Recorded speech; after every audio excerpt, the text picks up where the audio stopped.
Simon, we've been talking there with Danny. Is any 2 from 4 to go down? Everton, Leeds, Forest and Leicester. The other end of the spectrum, are we witnessing a season of true one-offs, do you think, or a potential changing of the guard? I mean by that, who's got the hardest task of living up to the heightened expectations next year, Simon? Brighton, Villa, Arsenal or Newcastle? All of whom are flying. It's an easy answer. Who's got the biggest task of living up? Because at the moment, the fans of those clubs expect. I was at Villa on Saturday. My God, expectation level is enormous. Newcastle goes without saying. Arsenal, yes. Same at Brighton, yeah.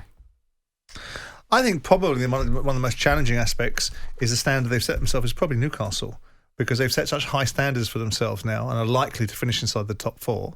And I think that's going to be very difficult for them to replicate, because I do think that irrespective of the challenges that Chelsea and Liverpool have had this season, they will be better next year. And then you get this feeling of natural order being returned. But all of these sides shouldn't look at it from that point of view, because the one thing you have in football is you always have this desire to increase expectation. Yeah. The challenge is when you take expectation beyond the level of reality, and then you get yourself in a situation where people are judging you by a set of standards that aren't fair. If Newcastle finish inside the top 4 this season, it'll be a remarkable achievement. If they do it again next season, it'll be equally as remarkable. To do anything better and to set expectations beyond that, or to actually say, well, look, we're finishing top 4 this year. There was lots of factors towards that, which is the bump, the feel-good factor. Yeah. We're becoming acclimatised to that now. We've got to buy well, but there's a re-emergence of other sides. I think all of these clubs could have a feel-good factor that could be diminished next year. But the reality of it is that what you've got to look at is the here and now and what that builds for. Brighton are going to have a raid, tragically for them. Their players are going to be looked at by other football clubs in the summer, and there's the challenge for Brighton. Villa, well, Christian Purslow will no doubt be basking in the reflective glory of an appointment that has been made on the back of the one that he got wrong, which was Steven Gerrard, and the team doing well with Unai Emery. And Newcastle's just a feel-good story, because they're a great side to watch with a group of fans that are totally, entranced with their football team. So all of them will have their challenges next year. All of them. I agree. I must admit that I've seen a lot of Newcastle, but at Villa on Saturday, ironically, against Newcastle, I came away thinking there is one enormous club that's coming back into It's great to everyone's see, attention it's again. Great to see them flying.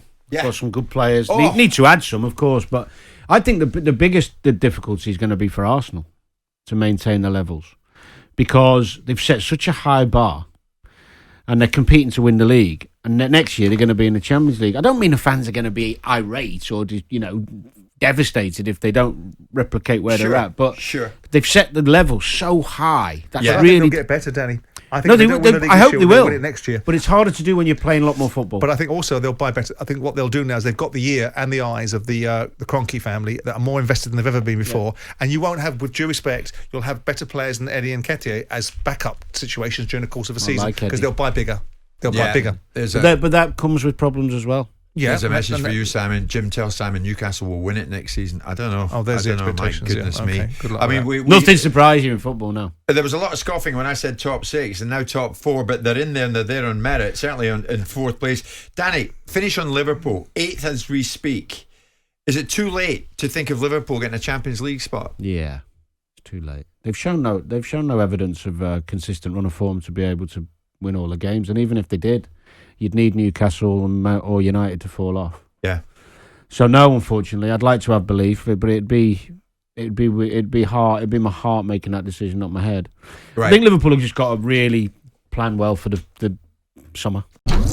Jim White and Simon Jordan, Monday to Friday mornings from 10 on AM, on DAB, via the talkSPORT app, and on your smart speaker. talkSPORT.